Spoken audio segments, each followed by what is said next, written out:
Okay, can you hear me? Okay. Gary? Ed, can you hear me now? Okay. I see you. Okay, but can you hear me? Yeah, I can hear you. Okay. The lady that was on here, yeah. Would you read that to me? I'm going to unmute. Okay, perfect. Yes, it says stocks and obligations of the United States government are exempt from taxation by a state or political subdivision of a state. Stop right there. So, hold on. Now, is it a state or a subdivision of a state that's asking you that you owe money? It's a subdivision.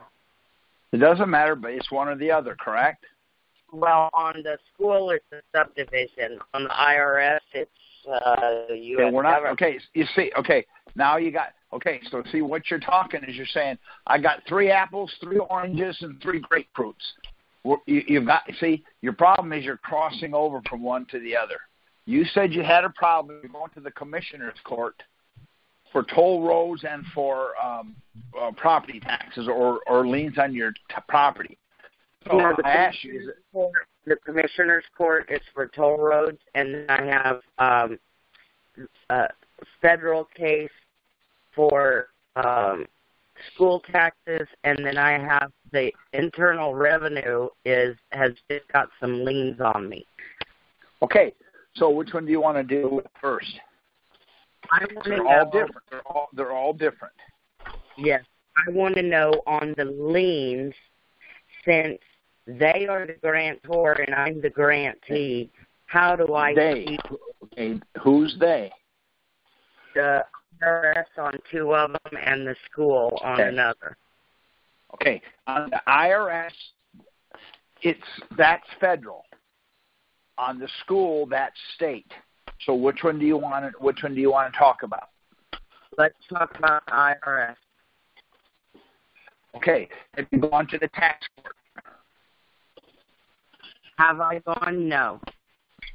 Okay, then you're asking me. It's outside of my scope. If you went to the tax court will give you an order saying that the IRS doesn't have jurisdiction. Now you have a tool, but you haven't done that. So the IRS, I don't know how to help you with that because that's the way I do it. I don't go in there and do it. That I use jurisdiction on them, but I go in there with proof that they don't have it. If you haven't been to the tax court yet, I would recommend you do that first. Okay, and so then that would be the form that you talked about in your last conference call. I have that pulled up, and I got an email about that, and it said, fill yours out the way the example is below, and there was no example. Okay. Well, who sent it to you? I didn't get it from Ed, I guess. I don't know. Somebody in North Carolina sent it to me. Okay, now, again, see, you're asking me, how do I help you with something that I don't know the people? I only know what I'm doing, and I know what me and Ed are doing. I can't tell you about anything else. So, she's getting messed up on the forms. The last call we talked to 122.77. She needs right. John Doe petition. Yes, she first needs to go. You got to go to the tax court and get that done first, so that you have something in your quiver. So in other words, you got. When you say go to the tax court, you're talking about going to them with this petition number 2, correct? That's correct. Okay, now there was an email, I don't know, I think it originated with Ed about this conference call tonight, and it said, do this form and copy it the way it is in the attachment, the sample form. I got no sample form. That's what I'm saying. Okay. Then you'll have to call Ed after the thing, and he'll send it to you. But you've got 6 or so weeks now. I mean, what you're trying to get is you're trying to put the cart before the horse. I haven't got anything. What can I do? You can't do anything because you see, once you get your tax court decision, now you've got something. See, I say this all the time. If all you have is a screwdriver, everything's going to look like a screw. If all you have is a hammer, everything is going to look like a nail. So what I'm trying to do is give you tools where you have screwdriver and a hammer. Now you can see two things. See, what you have to understand is this is not about you. Okay, it has nothing to do with you. And so you can't. You're just going to have to go get your court order. Once you get your court order, then I can help you. But that's for the IRS. Does that make sense? Yes. Okay. So after you're done, if you get with Ed will send you the John Doe. Fill it out, mail it in, get it in yesterday. That way you can get it in and get it started. Okay. Thanks, sir. What? The email I just sent you a while ago.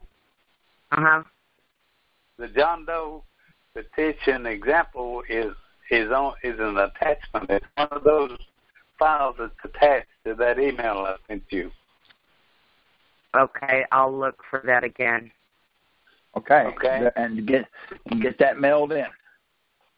Okay, now on the school district, they sued me in state court, and I challenged the jurisdiction of the court, but they were going to proceed anyway, and I can't go into the court. So why can't you go into the court? Because I'm disabled. Okay. I'm bedridden, shut in. So I wrote to the court for ADA protection so that I could do proceedings by phone or Skype. And at the same time, I never heard anything from them. So at the same time, they were continuing, you have another court date. So they were just moving on anyway. So I put in a notice to remove to federal court, and then I started suing them in federal court. Well, if that's you can do it that way. But now, now let me show you. You're still going to need some kind of tool. Okay. When you read stocks and obligations of the federal government are exempt from taxation by a state or a subdivision of a state. Is that what it said? Yes. Okay. Now, if you will, go to Title 18. That's Crimes and Criminal Procedure 8. That means if they've broken Title 18, then that's a felony on them. So go to Title 18, Section 8, and read that to me.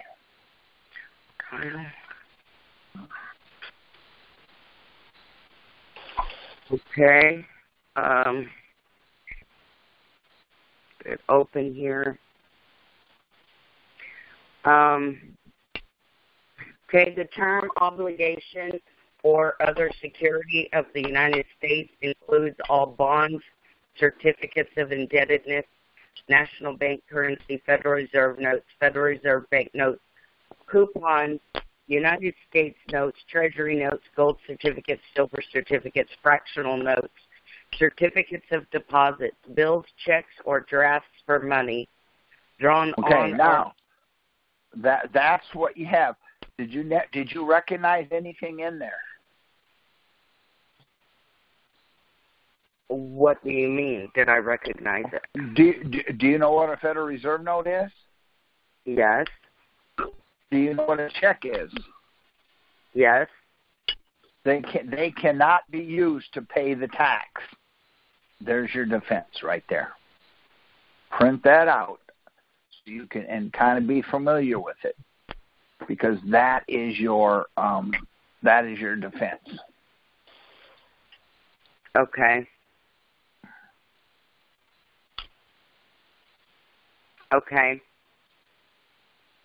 And now, that looks to me like it would be my defense to federal, not to nope. the state. Okay. Nope, it said state or a political subdivision of a state. It didn't say federal. Okay. See? So it's your defense for the state. Okay. Okay.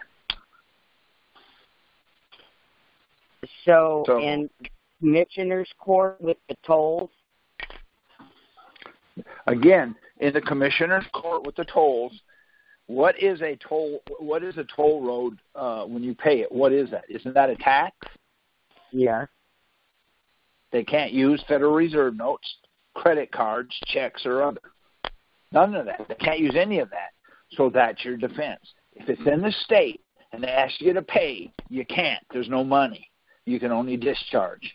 They don't want to discharge. They want you to pay. You can't pay. You can't pay. It's illegal. If they tell you to, then you can take them to the federal court and say, hey, they're making me violate federal law. And if they tell you to pay, then it's what it is it's a federal offense, and it's all different sort of thing. What you're having to do is understand there's a state, there's a county, there's a criminal, and there's what's the other one?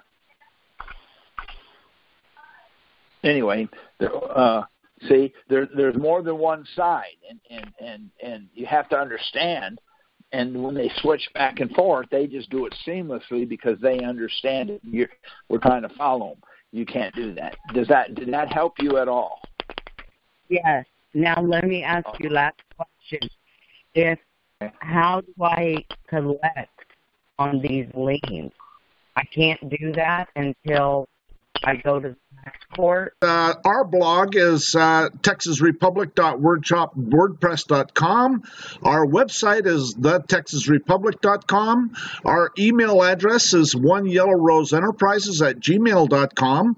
Our YouTube profile is, this is the link, because YouTube doesn't allow us to have a customized URL until we have over a certain number of subscribers. And follow us on Twitter at Texas Republic for You and at We Are Texians. Okay, yeah, you can do whatever you want, but again, what proof do you have? Okay. See, in other words, if you don't have any proof, what are you going to collect on? Okay. Does that make sense? Yes. So once I do petition number 2 and get that order back, then what would I do? Well, to get it back, if I tell you now, when you get it back, you're going to call me and ask me what to do because you don't remember. Let's get it back. Okay? When you get it back, you do a cover letter telling them that the court said, the commissioner said, and the IRS said. And you tell them what they said. It's going to be in your order. Then you send it to wherever you need to send it to. Okay, it was my understanding that if they are the grantor and I'm the grantee, that I can receive the funds off of that lien. Okay. Again, okay, what proof do you have that you have a lien? What do you mean that I have a lien? It's on the county website. Great. It's on the county website. What do you have that says you shouldn't have had that? Do you have anything that states they don't have jurisdiction or they don't have the ability to take it, or do you have anything like that? No. Then you're going to have to go to the tax court, get your court order. Now you have a court order, then you can go to court and say, hey, give me my money. Here's my proof that they took it and they weren't supposed to have it. That's the way I'm doing it. I'm doing it jurisdictionally. Okay. See what I'm saying? It's not difficult, but it's so simple people can't understand it. No, I'm trying to understand, why do I need a letter saying they have no jurisdiction if them being the grantor and me being the grantee and this is a financial transaction? Why can't I just complete that financial transaction rather than doing anything about jurisdiction. Go right ahead and do that. That's not my cup of tea. That's not my forte. You're asking me to give you counsel on something that I don't have a clue on. So, okay. So that's the reason I was. If you want my help, you're going to have to get what I asked for, because that's what I'm used to and that's what I'm good with. But if you're the grantor and they're the grantee, go ahead. Go ahead and what? Go ahead and do whatever it is. But you're doing something I'm not familiar with, and I don't know how to do it. So. Okay, so if I had the court order saying they have no jurisdiction, how would I complete the administrative process of getting the money off of that lien? That's my question. Okay. Again, you're asking. Okay, you're putting the cart before the horse.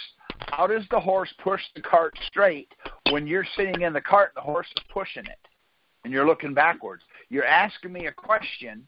How do I get my money? First of all, you don't have any proof that they got your money other than the county's lien. Take that lien and go to the federal government. Tell them, hey, I'm the grantor, you're the grantee, give it to me. I mean, you're asking me a question I can't answer. I don't know. I don't do it that way. That's not my expertise. Okay, so my question is, how do you do it? I just told you. I go to the tax court. I get my jurisdiction. Once that they don't have it, now that they don't have it, I got something I can take to the federal court and say, hey, if they didn't have jurisdiction and they took this, that's mine. I want it back. Okay. But I have something to go to court with. What do you have to go to court with? You said nothing. There's your problem. Well, that's what I was trying to find out. So what you do is you go to court, in federal court, and sue them over that lien. Hey, again, get your paperwork so I can tell you the next step.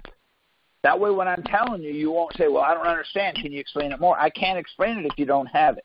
Go get your paperwork. When you get your paperwork, I'll take it and walk you through it step by step. Okay. All right. Thank you.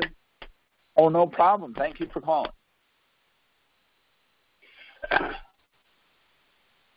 Next. Okay, while you're waiting on, got a question? Well, while you're waiting on that, I'm gonna share something with everybody. I've been doing this now for a while, and remember I told you on the 1040 form, line 22 says add line 7 through 21. This is your total income. Let's go in the book and see it. Line 22 is not there. Well, then the 2018 booklet, line 22 is now there. Wow. But it's better than it was when it wasn't there. Oh, really? How so? I didn't look at the 18 book because it was different.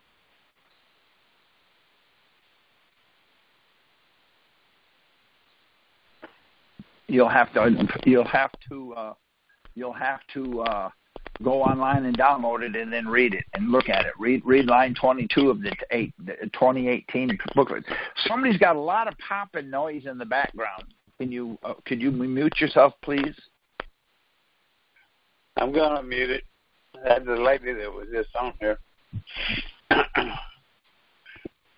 She's muted out now. Go ahead, Carrie. Oh.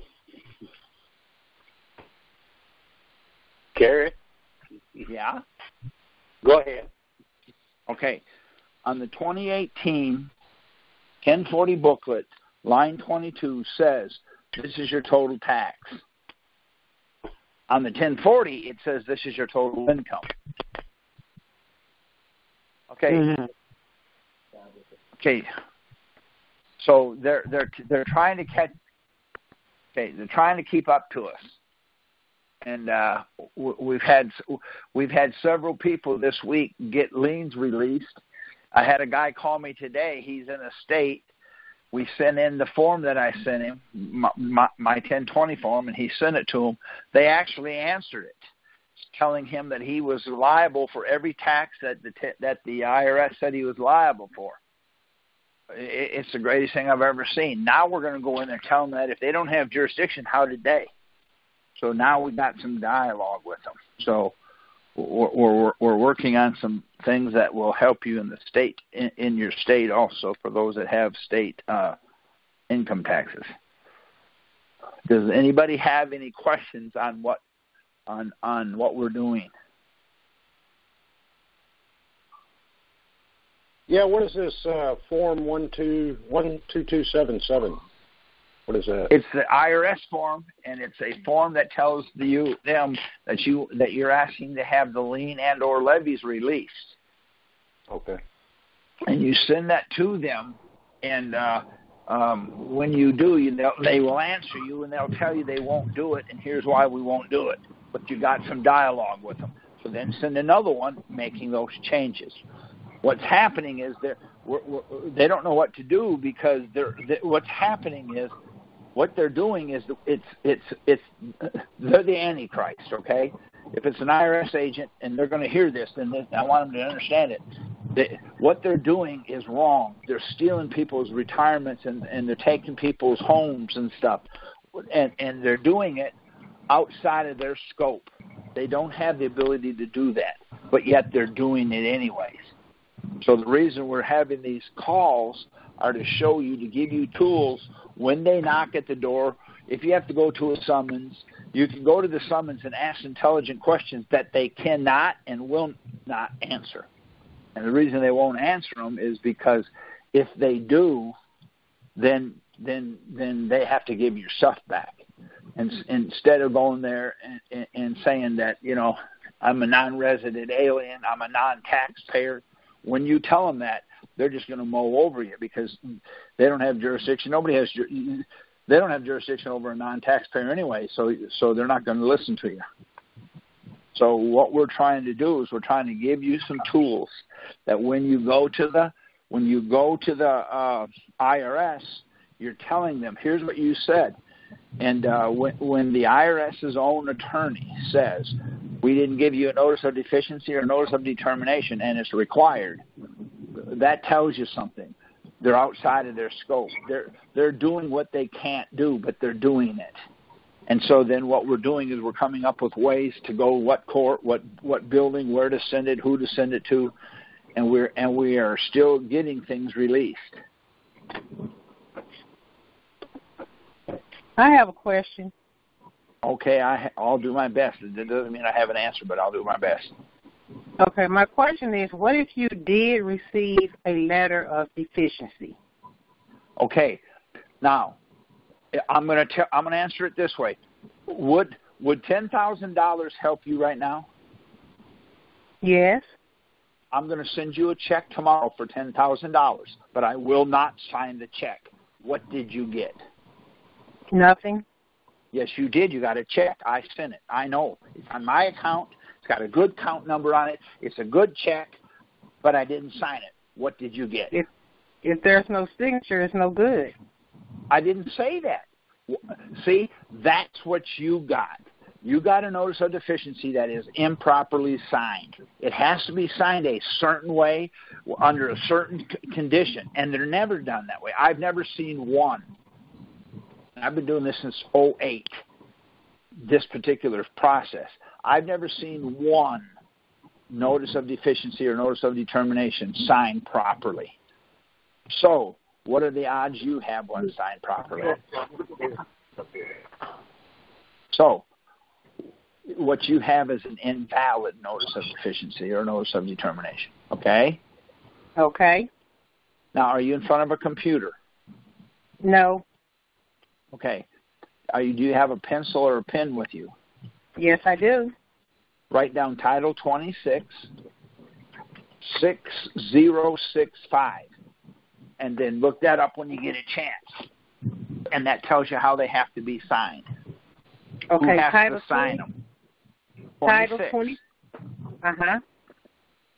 6065. 6065. Okay.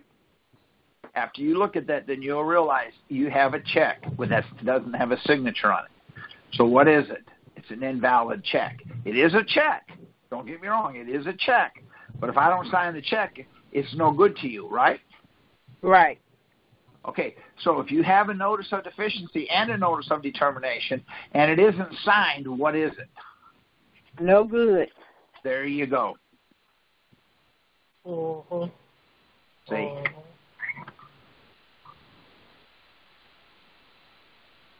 Does that make sense for you? Did you understand that? I got it. Okay. Thank you for calling and thank you for the question. Anybody else have a question?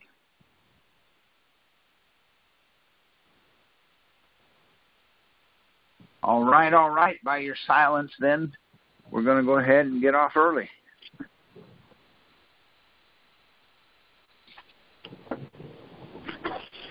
Well, thank you.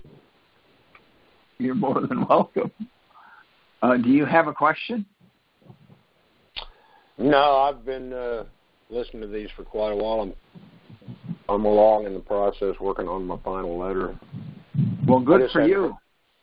Yeah, I appreciate it. You've helped me quite a bit. I just hadn't heard of that form 12277 before. Okay, go. Are you in front of a computer? No, sir. Okay, just type in there on your Google line, form 12277. It'll pop right up. I think it's a one-pager, and then it tells you name, social. What it is it's a release of lien. And when you do it, think about what you're doing so that they can answer you. They're going to answer you. Now you've got another hook. In other words, if they call you and say, "Well, that doesn't mean what you think it means," now you got them. So go back to the guy and say, "Really? Well, what does it mean then?" Because see, what we have is we have a legal determination by a judge. Unless they're an attorney or a judge, they can't tell you what it means. That's because that's how the system is set up. Right. Does that make sense? Yeah. Okay. So 12277, and they got one from 2009 and then in 2011. They've changed it a little bit, but that's okay. They just get the newest one, fill it out just like it tells you to. If you have any questions, we do have a John Doe one of them running around here. We'll send it to you so you have a template if you need it. Okay, thank you. No problem. Gary? Anybody else? Yes. Yes. The 12277 that you're using, has anybody been successful in getting a lien or levy released with just that form? Yes. But what I tell you to do is I would send my court order, my motion from the attorneys, and I would do a cover letter, put it all together and send it to them, letting them know that this lien is improper. And that's what I would do, send it to them. What if you don't have the letter? Can you? I have sent it off, just that the letters you talked about to put with a cover letter. Okay. Have you gone to the tax court yet? I have. I'm not going to the tax court in actual court or a court case, but I've written the United States District Court to get the letter. Okay. I think I'm on my 9th letter. Okay. We're not talking about that. You're going to go to the tax court. Fill out Form 2, go to the tax court. The tax court will then contact the commissioner. The commissioner's attorney will go and write a motion saying they don't have jurisdiction because they never sent a notice of deficiency or notice of determination. Then you've got that order. Then the court's going to say, well, they don't have jurisdiction, and he's going to sign the order. So now you're going to get an order from the court and a motion from the IRS saying they don't have jurisdiction. Then if you put it with the 12277 with a cover letter telling them why you're doing this and send it to them. Yes. Does that? Okay. It does make sense, and I've heard you talk about this before, but I don't have the letter back from the attorney saying they don't have jurisdiction. Well, you'll get one. You'll get one. Okay. Then it'll be ready. Does anybody else have a question? I do. Hello? Go ahead. Yes. Yes. Yes. On one of your previous calls, you had mentioned to a caller 31 USC 3124. Yes. You weren't not specific, but you basically told her to research that. So I was wondering, is that something where it's good for any case, or it's just particular to what she had asked regarding the possession? Don't forget to subscribe to this YouTube channel. Don't forget to like this video. And don't forget to click the bell next to the subscribe button so you're notified when there's a new upload. Here's the front page of the channel. The bottom arrow is pointing at the subscribe button that's normally red until you click on it, and this one turns white after you subscribe. And the right one is the arrow. The top arrow is pointing to the bell. Now, the bell doesn't show up until after you click the subscribe button, and then the bell will show up. And that way you can be notified of new uploads. It's good for anything in a state.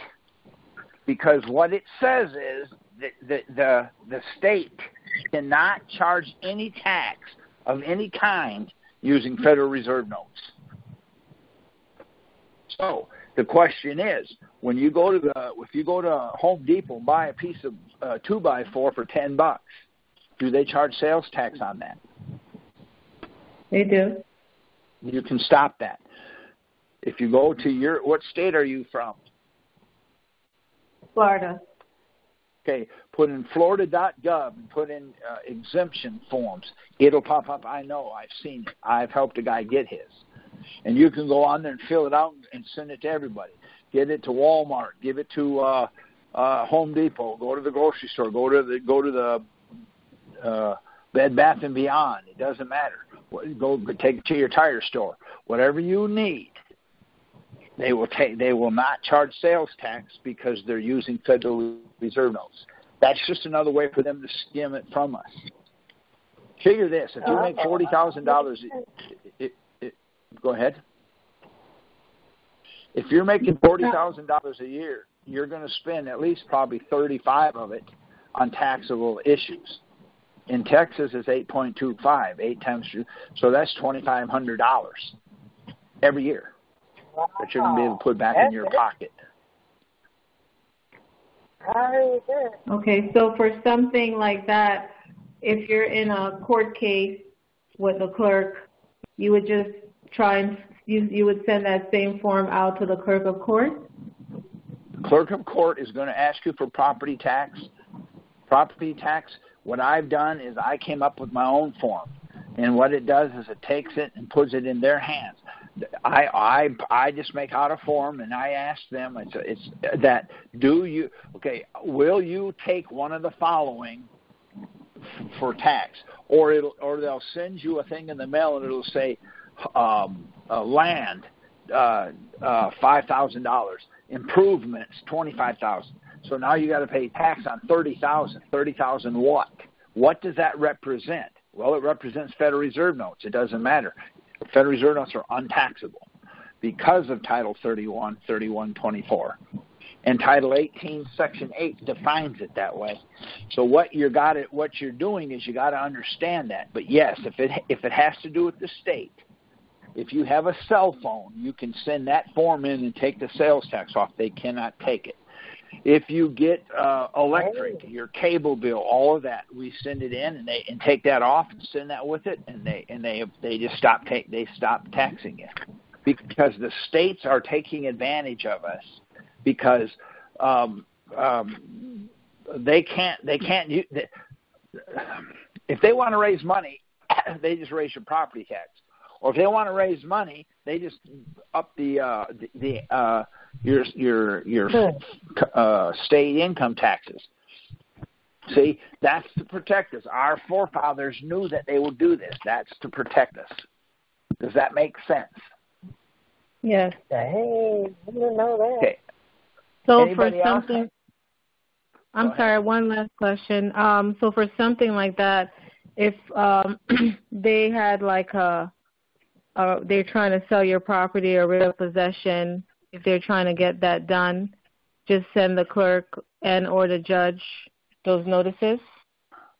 Well, what you're going to have to do is, yes, you're going to have to do it because what I always do is I ask the judge. I'm not an attorney. They're asking for $33,000. If you look at your property taxes, there's never a dollar sign on it. And the reason there's no dollar sign on it, they want you to assume it. See, a dollar sign is an S with 2 lines in it. They never have that on there. And the reason they don't is they're not asking for that. If they tell you currency, just run down and get you some pesos, because there's about 16 or whatever it is, 3,200, 16, whatever, 160 to 1, whatever it is. Send them some pesos, because that's currency. They have to tell you. If they don't tell you, then they're elected officials. Then they're in trouble. See, a judge in Texas is elected. Ma'am, Okay. are you in front of a computer? No. Okay. I could get to one in like 2 minutes. Well, go ahead and get it. We're going to ask another question, and I want you to go online and put in Title 31, Section 3124. And then when we're done with the next question, I'll have you read that. Okay, is there any more questions? Hey, I don't have a question, but I've got a comment. Go ahead, comment. Okay, the Chilean peso uses the same /S, and the exchange ratio on it is 0.0015 to USD, so it's 1/15,000th of a dollar. There you go. See? There you go. So if they're asking for currency, if they don't tell you, they're going to say U.S. currency. What I've done is I go to the bank and I write a check, and I say I would like to cash this for U.S. currency. The bank always gives me Federal Reserve notes. Now I've got it. Now I've got something. They're giving me Federal Reserve notes, yet the law says I can't use that. The judge is asking me for it. Now the judge is using his position to damage me. So now I can then write an ethic. I can complain to the bar that we have a judge that's unethical. I asked him a question and he refuses to answer it, or he answers it improperly, and he's answering it to where I.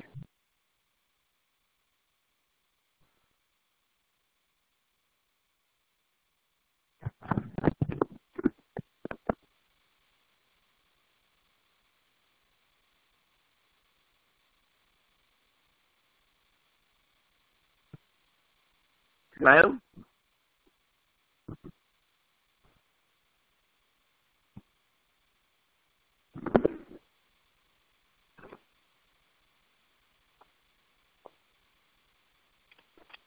Hello. Hello? For some reason, we just lost about half of the people on here. Uh-oh. Is Carrie still on? Yeah, it just cut me off. Yeah, it cut a bunch of people off. Well, we got a lot of thunder and lightning going on around here. Yeah, Carrie fell off. Okay, Ed, I'm back. I'm back. Here he is. Somehow I knocked myself off. Okay, do you have that? There's about 12 people got knocked off. Okay, well, I got knocked off too, so I came back. Yeah. Did the lady that was talking to me, do you have that? Now read that to me. Stocks and obligation of the United States government are exempt from taxation by a state or political subdivision of a state. Exemption applies to each form of taxation that would require obligation, with interest on the obligation or both to be considered in computing a tax except. Okay, don't worry about the except. That's okay. That's a special tax that you volunteer to pay. So it says stocks and obligations of the federal government are exempt from taxation by a state or a political subdivision of a state. Isn't that what it says? Yes. Okay, now go to Title 18, Section 8, and it will define it. Now, Title 18 is Crimes and Criminal Procedure. Now, does anybody have a question looking that up. Yes. Okay, go ahead. There was something mentioned about large cases and small cases. How do you determine that? Just put a regular case. You're talking about Form 2, right? Yes. Just check large cases, because small cases are below 50,000 and large cases are above 50,000. And if once you get that all done and we start going after your money, you're going to get more than $50,000. So then they won't be able to give it to you because it's not in a small case. Just check the large case and go. Okay.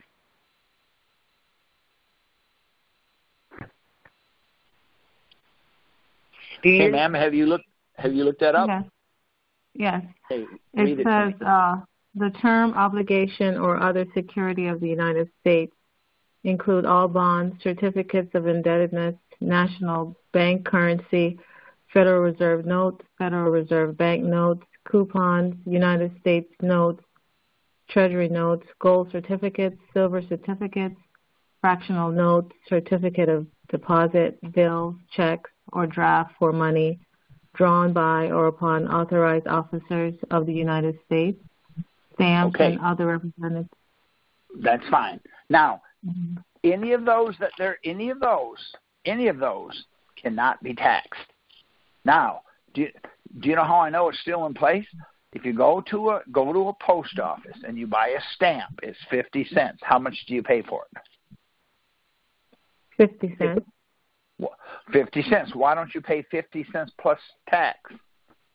Because it's on that list. Yeah, I see that. The stamp. See? That's right. So if you buy a 50-cent stamp, you pay 50 cents for it. Why? Because it's on that list. You can tell me anything else. It can be 100 other reasons, but it's on that list. Is that a coincidence? Now, when you get your property tax bill, do they have dollar signs on it? Do they explain it to you? The answer is no. Here's the problem that I have. What we're doing is we got to stop assuming anything.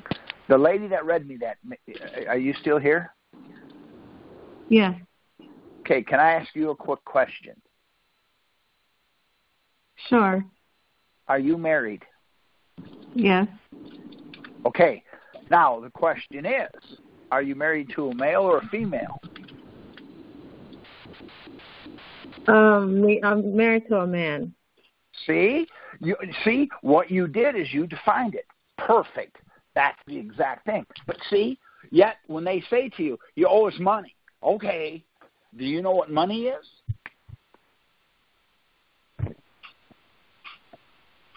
I mean, from what I've been trained or taught, I think I know what money is. Then tell me what it is.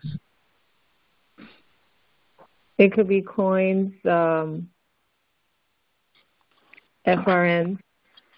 Okay, now, FRNs isn't money. I want you to, if you will, go back on your computer and go to Modern Money Mechanics. When it pops up, I'll take you in there and I'll show you what it says about money, and I'll show you the definition in black and white, what money is. Now, what we're going to do is we're trying to make these things to where when they ask you for something, you know. See where I'm coming from? Okay. Yeah. Next question. Okay, while you're looking that up, look up Modern Money Mechanics. Open it up on your screen, and then I'll come back to you. All right. Anybody else have a question? Jerry, how would that strategy do in regard to property tax? Can you go over that when they send you a property tax bill? Yes, you take your property tax bill. I'm telling you what I do. I'm not telling you how you should do it. I'm telling you what I do. I made my own form. I take the property tax bill, and I enter it onto my form, and I send it to them, asking them to sign it so I can bring that to them. I am ready. I always say ready, willing, and able. I never say I can't pay, because once you say that, it's like saying I'm not a taxpayer. I always say I am ready, willing, and able. All I need to do is know what I can send, because your property tax bill will never have a dollar sign on it. Since it doesn't have a dollar sign, we assume they're asking for Federal Reserve notes, yet the law says they can't ask for it. So that's what I do. I ask them, I'm confused. Can you tell me what specie you will accept? The word specie means what kind of money. In other words, specie, without saying that, they're asking you for $3,000. $3,000 what? See? They can go buy a pound of coffee, put it in a box, say there's more than $3,000, keep the change. Because if they don't tell me what it is, I can't pay it. See, I'm ready, willing, and able to pay it, but if you don't know how to pay it, how can you pay it? See what I'm saying? Yeah. And what has traditionally been their response to you for that letter? They won't answer it, so I default them. Then I take it down to the county and I file it in the county, and then I send it to them, telling them that the tax bill is paid in full. By virtue of them defaulting? Yeah, well, okay. Again, let me ask you a question, okay? You owe me $7,000. What are you going to say? 7,000 what? Okay, I'm going to come and take your house, I'm going to take your car, and I'm going to take your boat if you don't pay me. Now what are you going to say? 7,000 what? Okay, if you don't send me that's the conversation that we get. See? And as soon as I give them their time, then in our state, the county is doing the taxing. I sue the county in the state, telling the state that I'm ready to pay this thing. I want to pay it, but they won't tell me what they'll take for payment. Since I got it from them, since they won't tell me, I'm so stupid, I don't know what to do it. I don't know how to do it. See where I'm coming from? Yeah. Okay, now, $1, do you know what $1's definition is? Not officially, no. Okay, $1 is a unit of measure to gold and silver, just like a gallon is to a liquid. So if I told you you owed me 50 gallons, what would your next question be? 50 gallons of what? There you go. So if they tell you, well, it's $3,000, what's your very next question? It's $1. Of what? That's right. See, people they don't see. All they do is they see what they want. They want you to see it, so they let you see it. See, so do I have a right to ask? Yes. Okay, that's all I do is I ask. I never tell. Now, does that lady that's looking up modern money mechanics, did you find it? Yes, it's a PDF, right? Okay, now I want you to go to page 3.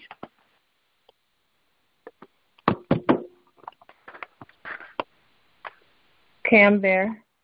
Okay, you see where it says who creates money? Yes. Okay. Now, do you see the second one where it says the actual process of money creation? Do you see that? Yes. Read that sentence, please. The actual process of money creation takes place primarily in banks. Number 1, as noted earlier, checkable liabilities of banks are money. Stop. These liabilities. Stop. Mm-hmm. What's money? It just defined it. Go back again. Checkable liabilities. Nope. Read it again. As noted earlier. As noted earlier, checkable liabilities of banks are money. There it is. Checkable liabilities of banks are money. Are you a bank? No. Then you can't. There is no money in your house. Checkable liabilities of banks are money. So if they say, well, just give us some money, go to the bank and tell the bank you need 3,000 checkable liabilities. See where I'm coming from? In other words, when they ask me something, I understand what they're saying, and I give them what they ask for. But I am not required to give them something that they can't take. Now, I want you to think about this for a minute. If the court says you owe $30,000 in property taxes, and you told the judge, man, I've got a brick of cocaine in my car. I'm going to leave that brick of cocaine here for paying taxes. Tell me what he would say. That's not money. Nope. That's not acceptable. Well, no. Is cocaine illegal? Yes. So he can't take it because it's illegal, right? Right. Now, I'm going to ask another question. Cocaine is illegal. So what's the difference between cocaine and an illegal alien? There's no difference. That's exactly right. So what's the difference? If it says in Title 18, Federal Reserve notes cannot be used for tax, that means if they're asking for Federal Reserve notes, that's illegal. What's the difference between a Federal Reserve note and cocaine? They're both illegal. There's no difference.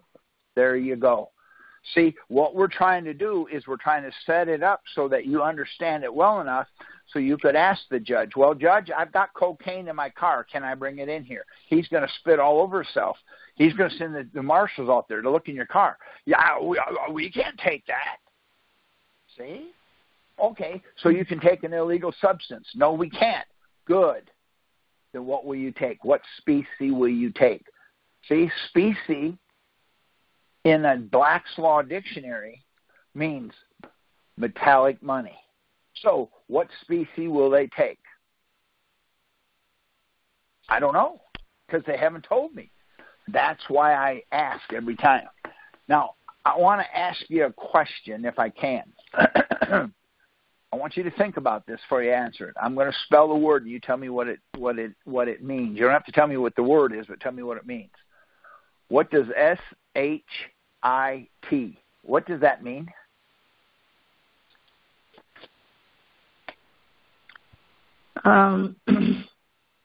Feces. No, it does not. You can look this up on the internet. It means ship high in transit. Now, how does feces come from the word SHIT? It don't. Back in the early 1800s, we didn't have toilets and stuff. We had what they called some kind of a pot. You'd go to the bathroom in the pot and take and dump it in your dumpster on the end of the street. They had a horse pulling whatever it is, buggy, and the men would take their shovels and dig out the dumpster, put it on the horse-drawn carriage, take it to the ocean or to the ship, and they would take and shovel that into the ship. They would take it out 5 miles and throw it over the side. Now, it smelled so bad they would put like a mask on, and then they would smoke cigars because the cigar smoke seemed to help not smell so bad. The problem is feces puts off methane gas. Smoking the cigars in the belly of the ship exploded, sank to the bottom, and they lost all their 29 men that ran the ship and the ship. So they redesigned the ship so that they would always leave it above, so that when they're going out there, the methane gas, it runs away. So it would be ship high in transit. That's what it means. See? But we think it means something different. Now, if you were in court and they asked you that question and you answered it that way, they would say, yes, you're right, no problem. Then they would ask you the next series of questions all tied to that. See how far away you are now? In other words, you think they're running down the road asking you about feces, and yet they're talking about ship high in transit. So as you answer the questions, you have to know what they're doing. Does that make sense to you now? Yes. Okay. And so what this is all about, it's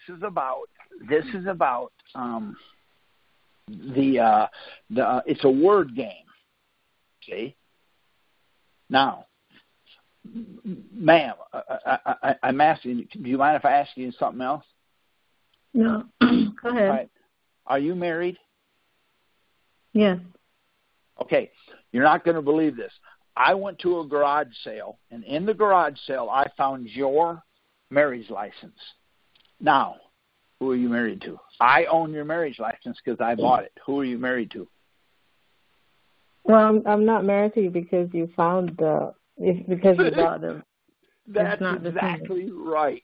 You don't owe taxes just because they say they do. If you don't know what a tax is, if you didn't know what money was and you're paying taxes on money, See, that's all I'm trying to do here. What I'm trying to do is get you to think outside the box. See where I'm coming from? Yeah. So what happens is we're so used to doing stuff the same way all the time. This is what we get into. So I'm gonna make a suggestion that you do a Form 2, take it to the tax court, get your court order. Now you have some tools. If the IRS I've already done that. I got my order last week. Right. Now, what are you going to do with it? That's the question. All you have to do is whatever you think you need to do it. See? Did you order your certified copies? Yes, I got that last week. All right. Take that and copy several, because you're going to need probably 25 of them. But if you buy 25, that's a lot of money. That's $150. This way, you got what you need. You run off a bunch of copies and start. What you do is you take your court order, take the motion that the IRS's attorneys put your those two together, and then write a cover letter saying, "Hey, there's no jurisdiction here. You're now in contempt of court." Now, if you have a lien, and it's a $100,000 lien, who makes the lien valuable?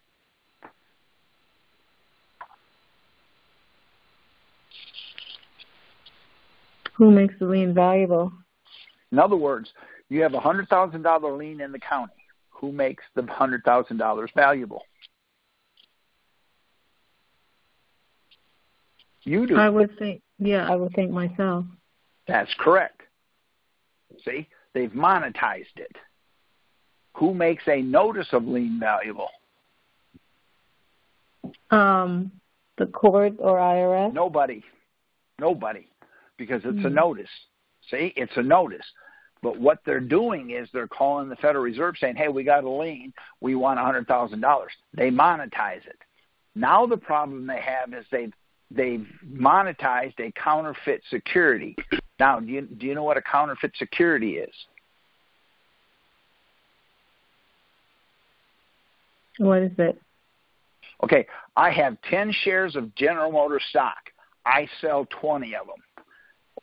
10 of them are legit. What's the other 10? Illegal.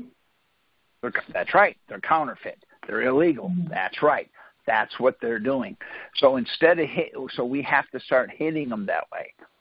If the IRS has a notice of lien, and that's what it is, but the county don't know what a notice of lien is. They list it as a lien. That's their advantage. Then they take that notice of lien and they're monetizing it. So what we have to do is put together a letter saying, I have a notice of lien, not a lien. I have a notice of lien written by a notice of deficiency and a notice of determination, but I didn't get those either. So because they admitted it, I don't have anything. Yet they're taking my money. I want it back. And I want the liens released. See, we have to tell them what we're doing. Because the IRS is just like the Antichrist. Because the Antichrist, his strong suit is deceit. That's their strong suit. It's deceit. They're going to tell the courts, well, we're the IRS, we have this. We're the IRS, we have that. And the court rules in their favor. What we're doing is we're going there and we're calling them on it. The courts are ruling in our favor. Now they're saying, well, that isn't what it means. Yet they're not attorneys. See, they can't tell you what it is or isn't because they're not attorneys. Does that make sense? Yeah. So if there's I'm sorry, go ahead. No, go ahead. If there's a case and the case is closed, you would just send the notice and or the cover letter with the order to everyone that's involved? There you go. Okay. See? And if they don't respond, just send them another notice to fault them out and go from there. I want you to think about this, okay? if you wanted something and you asked them one time and they ignored you, what would you do?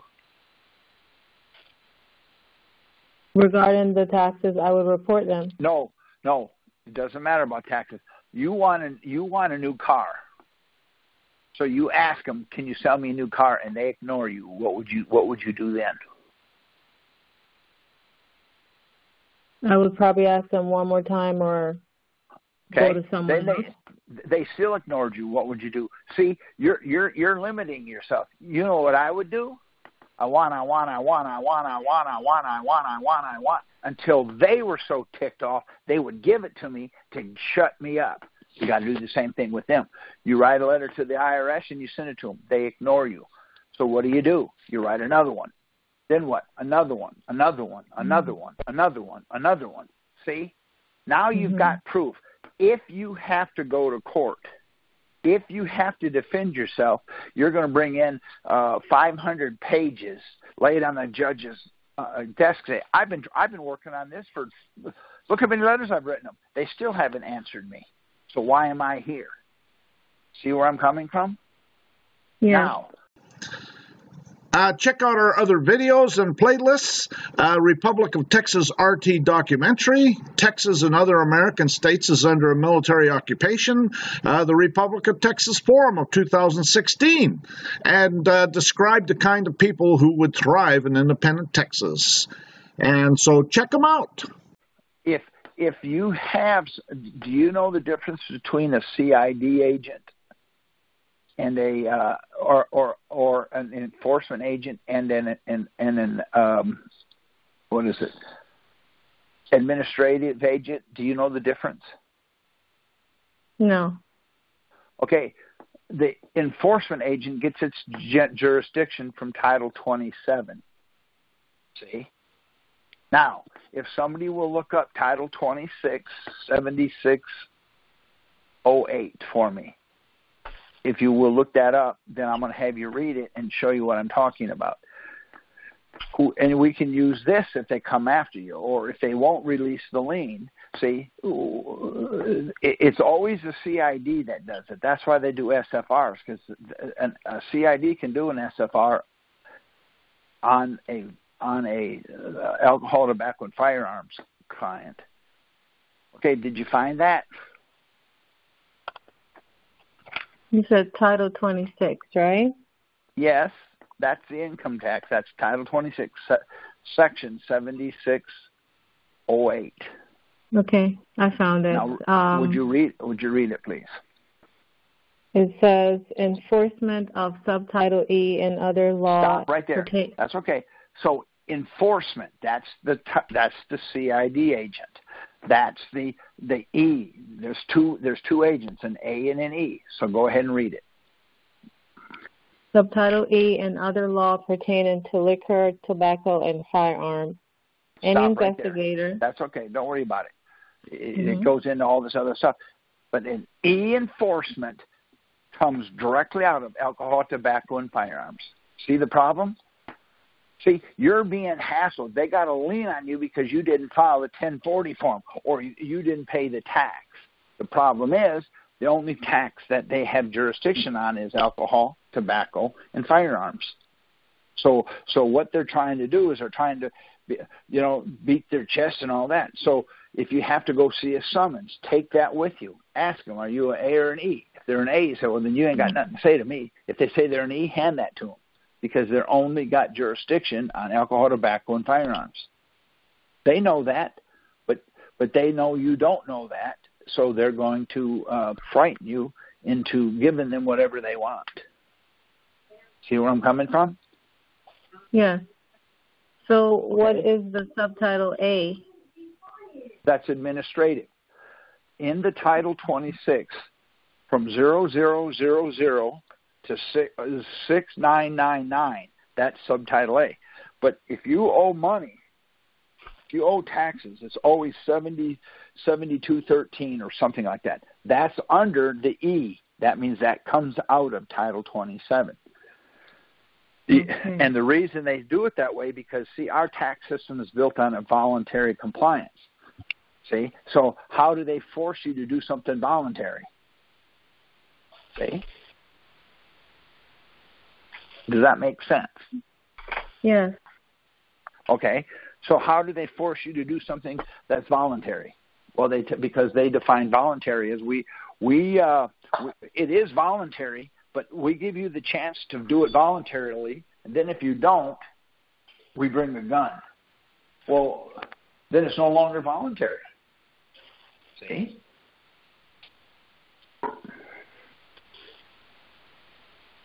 Does that make sense? Yeah.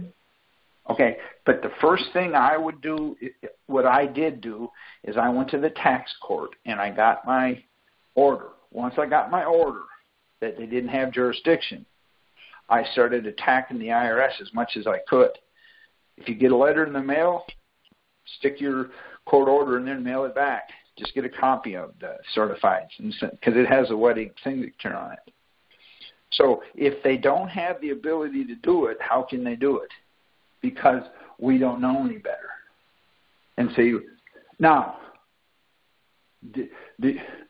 see, they threaten you, and you don't like to be threatened, so you just give it to them. See? The reason they're threatening you is because they don't have anything on it. Does anybody else have a... Go ahead. Is this something that you would also send to, like, the sheriff, anyone that's involved in anything that has to do with your... Okay, now the sheriff won't have anything to... He don't have anything to do with your income tax, federal. They only have to do with state. But now what I would do is I would print out Title 18.8 and 3124, put those together and send that to the sheriff with a cover letter saying, hey, I'm giving you this to let you know that property taxes, the way they administer them, are wrong. See, property taxes themselves aren't necessarily wrong. The problem is our government took our ability to pay for it by taking all the gold. Once they did that, now they got a worthless piece of paper. The problem, and the reason you can't pay it is because a Federal Reserve note is a debt note. You can't pay debt with debt. As soon as they say, well, yes, you can, then make your car payment with your Visa bill. Take your house payment, pay your electric bill. See, that means that you can take your house payment and send it to the and just take the, don't send them the check, just send them the paperwork and send it to your electric bill. See, they won't take that. Why? They want payment. The problem is we can't pay anything anymore because they've taken it away from us.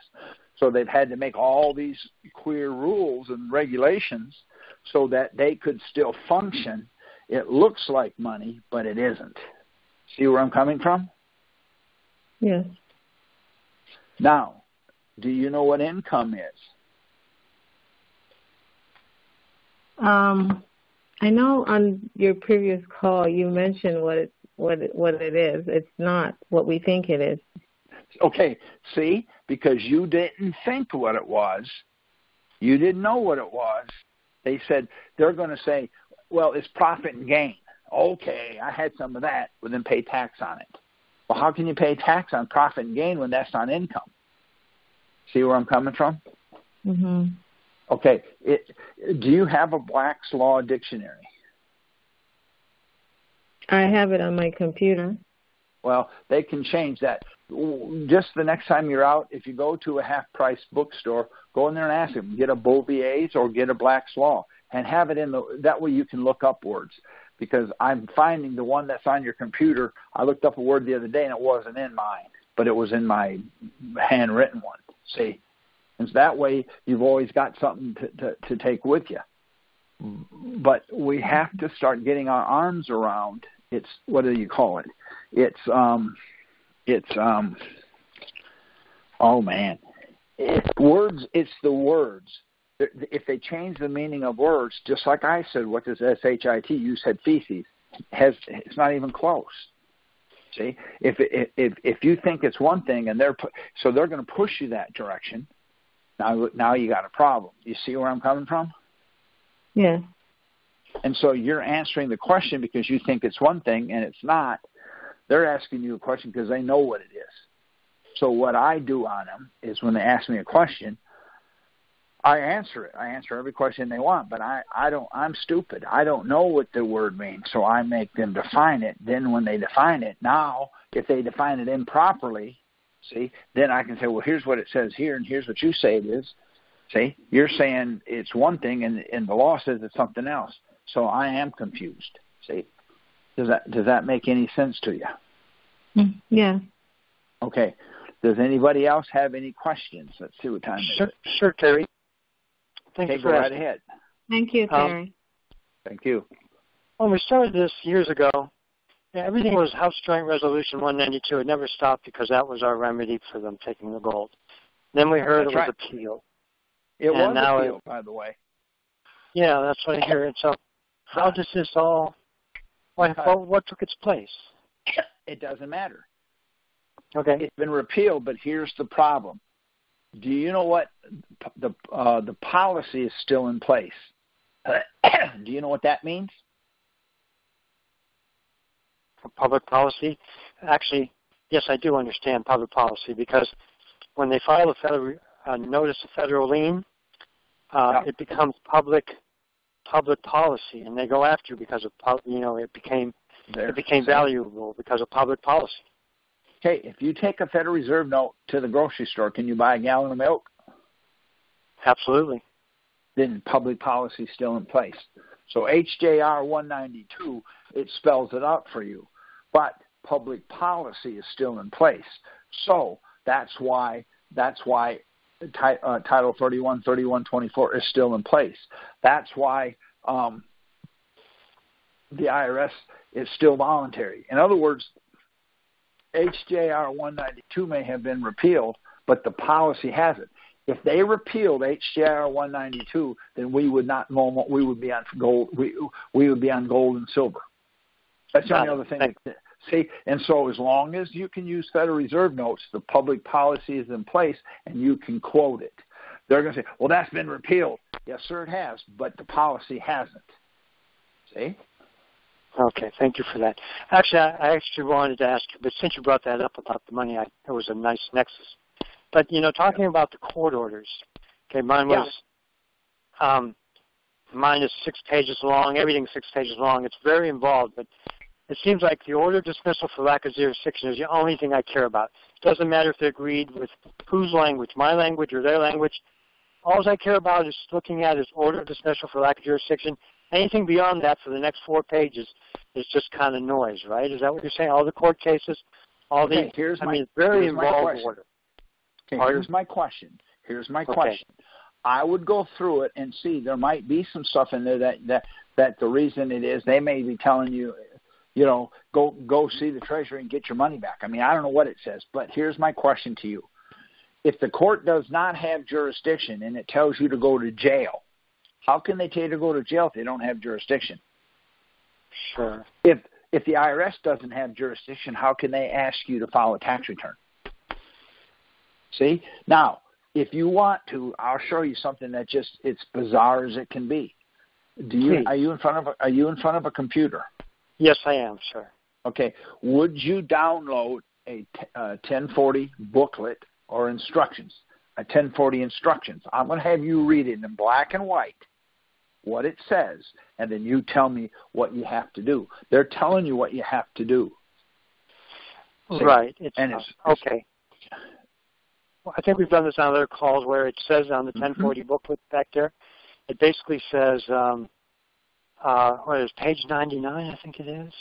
Yep. You have to file a return or statement, right? Or a statement. Yeah, and your statement was go eat nuts or something. Yeah. Okay, but here's my question. What is file a return? Tell me what what are they telling you to do? File a return. What are they telling you? A return or statement. But let's take the statement out for right now. You have to file a return. What are they telling you? No, I don't know. See? Yet you do a 1040. It doesn't say a tax return. It says file a return. So I did. I typed the word return and returned it to them. That's what it said. No, that's what it said. See, I'm not going to make up any. I don't try to be smart. I'm not a very intelligent individual. So what I try to do is do what it says. Then when they call me on it, I say, well, this is what it says. They always say, well, you can't use our paperwork. Then how come if you say I have to file, why am I filing if it doesn't tell me to file? See? Now the next question is, it says file a return or statement. Well, what does it mean? Do you know what the word file means? There's a cabinet, and you put something in there, a piece of paper in a cabinet. There you go. So that's where it's at. See? Well, why didn't you send it to us? Well, it doesn't tell me to. See, what I read their book, and in their book, it's telling me what to do. When they indicted me, that's all I stood on. I stood on the fact that, hey, I don't understand. See, if I don't understand and they're trying to indict me, how do they indict you when they're telling me to file a return or statement, and I filed a statement? How do they get me for that? Well, that's not what we mean. Gotcha. Well, that's not what I meant either. See? Yeah. Do you know who Larry the Cable Guy is? Is it a silly movie? Yeah. Well, no, he's a comedian. Anyway, yeah. I don't sleep real good at night, so sometimes I'll put him on and just sit in the chair and listen to him. He said his best friend went and picked up a woman. Her name was syphilis. He said now he's got it. Imagine that. No, but see, this is what the IRS is telling us. They're telling us to do something. Then when we do it, they get pissed because we're not doing it the way they want to. And the reason for it is they won't tell you because they can't tell you. Why can't they tell you? Because they don't have the authority to tell you. So see, I make them tell me. That's all. I just make them tell me. See? Okay. Now, does that make any sense? Sure does. So to finish the question is, the order that I got with all the, the court case went on for months, 7 months or whatever, and then there were all these motions and lack of jury, and all. But the point is, it doesn't matter who won, because the IRS didn't, for 2002, I've had it for 13 years, and in 2002, they didn't, the judge favored in their favor, but it's still, we're both arguing we want to dismiss for lack of jurisdiction, but they got it with their wording instead of my wording. So basically, it doesn't matter. No, because do you know what the word jurisdiction means? Permission, basically. Authority, permission, okay. Authority. They don't have the authority or the permission to ask you to do nothing. Okay. See? So that's all I care about is the order dismissal. It doesn't matter if it goes on for 6 pages, and I get what the IRS sent in, asking, and then I get that, and then I'm ready to rock and roll. You're ready. I mean, you're ready to put your big boy panties on and go outside and let's get in the ring. See, I'm not afraid to get my blood on the floor if I have to, right. because that's what it's going to take. See? Yep. I'll never get your milk money for you in school. What's that? I'll get your lunch money. I know. You told us that story. Yeah. See, so what I'm trying to say is I'm not a very smart guy, but I think different than most of you. I think. See, and because I think different, I'm able to come up with what's happening and to whom and all that, because it's clear to me. It's clear to me that if the IRS tells you to do something and they don't know why, I can't do it. I have to be told why. See? Does anybody else have a question? Thank you for that, Terry. We are blessed. No problem. Thank you. Thank you for the teaching. Yep. Hey, Terry, got a question. All right. I'm just wondering if there's anything I need to do. On April 2nd of April, U.S. Tax Court received my petition. A month, and there was my wife, myself, and 3 other friends of mine, and we were first, and everyone else has received their dismissed for lack of jurisdiction final order, but we're in limbo. We were in Pennsylvania, and 2 or 3 of the 4 of us in Pennsylvania, they sent us about a month and a half in notice of docket, motion to dismiss for lack of jurisdiction, and it's a motion to dismiss for lack of jurisdiction and to impose a penalty under IRC section 6673. Hey, I can't hear you. You just went dead. Oh, that's better. Better? Okay. It's my phone. I'm sorry. I apologize. That's okay. They sent a penalty to impose under 6673. Okay, I can't. Okay, again, it's like you're talking in a hole and it's disappearing on me. How's that? That's better now. Better now. Yeah. Okay. I got the notice. Change the docket to the notice to dismiss for lack of jurisdiction and to impose a penalty under IRS section 6673. I talked to you back then. This was back in May, and really had a choice to do nothing, or you said I could send in a Form 2 again, and I did nothing. And okay. And I did get this motion for this penalty from the attorney, and it was 13 pages.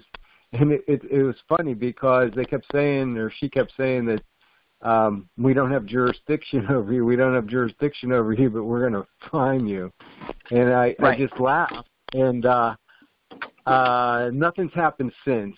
So the whole thing started back 1st of April. It's already pushing the middle of October. Okay. And everybody else has got their final order but my wife and myself. And only 2 of us got this penalty. Okay. Now, here's what I did. Here's what I would do. I would write to the court and say, I agree with them. Since they didn't give me my notice of deficiency, they don't have jurisdiction.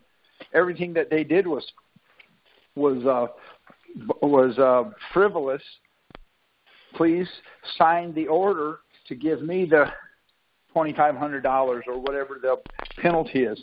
I agree with them. They didn't have jurisdiction, so what they did was frivolous.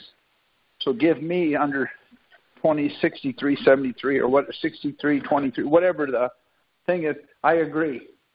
I want that penalty because the IRS is frivolous by admitting they didn't give me what they needed to give me. They're outside of their policy and procedure. Therefore, I'll have the check made payable to me. See what happens. Do you see? Holy cow! I'm going to have to listen to this again. Doesn't that make sense? Yeah. Wow. In other words, I use what they say, and that's what I use. They're saying, basically what they're saying is, what you did was frivolous. So you should be sanctioned and have to pay a fine. So what you need to do is tell the judge, I agree with them. Since they were frivolous, because they didn't do what they were supposed to do, they violated their own policies and procedures. I should get the $2,500 and see what happens. They're going to have to dismiss this anyway, right? Well, they're going to dismiss it. But if you don't want to do anything, they'll dismiss it. But they may put sanctions on you. Wow. My one other friend, he had the same thing, and they gave it to him. They waived. Yeah, they more or less waived the penalty. Yeah. Sure. We were the first. We were the first, my wife and I, and they have done nothing. Well, like I said, that ought to tell you something. See? In other words, if you eat sour grapes, they're sour, and they're sour to everybody. But see, that's why I say this whole thing that the IRS has set up is all built on fraud.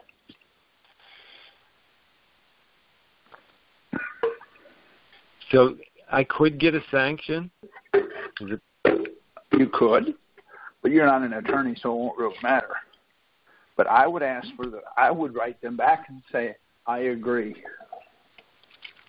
The IRS didn't follow policy and procedure. So you should put sanctions on them, use the same section and write it just like they did. Send it in, see what happens. Okay. Thank you. Mm-hmm. We'll keep you posted. Please do. Okay, Kerry. Mm-hmm. Yes. We got about 4 minutes. Okay. Let's see if they got one more question. Last question. Sure. If someone gets the order for lack of jurisdiction, is this also good for an appeal case? Of course. It would be so good because that's your proof. If you appealed it, how did they do it? How did they do what they did if they didn't have jurisdiction? And then find out where. I'm sure me and Ed have it. Then you can say put sanctions on the attorneys, disbar them, and send me some money because they didn't have jurisdiction. Everything I go that leaves my computer now. Everything, whatever I'm doing, I ask for money. And the reason I ask for money because if the IRS didn't have jurisdiction and they took my money, I want it back, plus put sanctions on them and send me more. See, we don't. The Bible says we have not because we ask not. What we have to do is we have to stop these people from doing what they're doing. See, we have to make it expensive for them. When it's expensive for them, they'll either quit or the government will say, for every dollar you collect, it costs us $1,000 to collect it. You're no longer efficient. They'll get somebody else.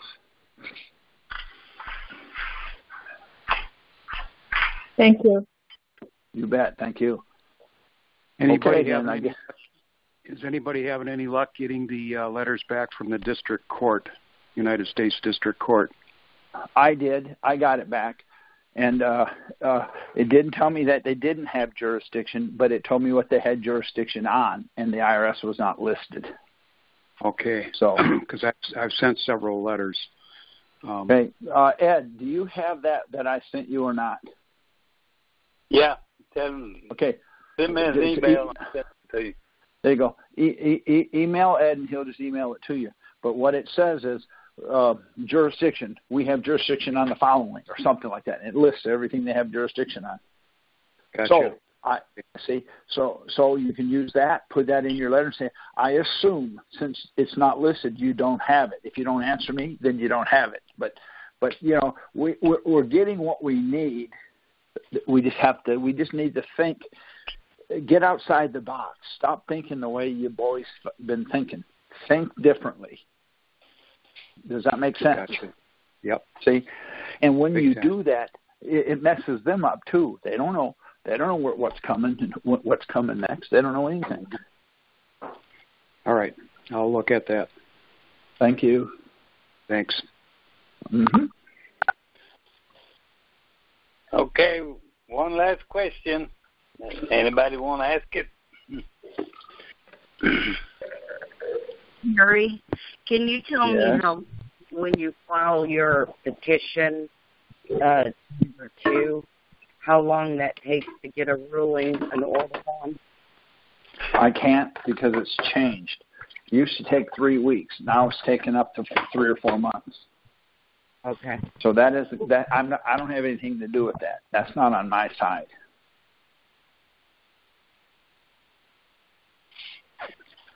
Okay, then. Our next call will be the 23rd. Thank you. We'll be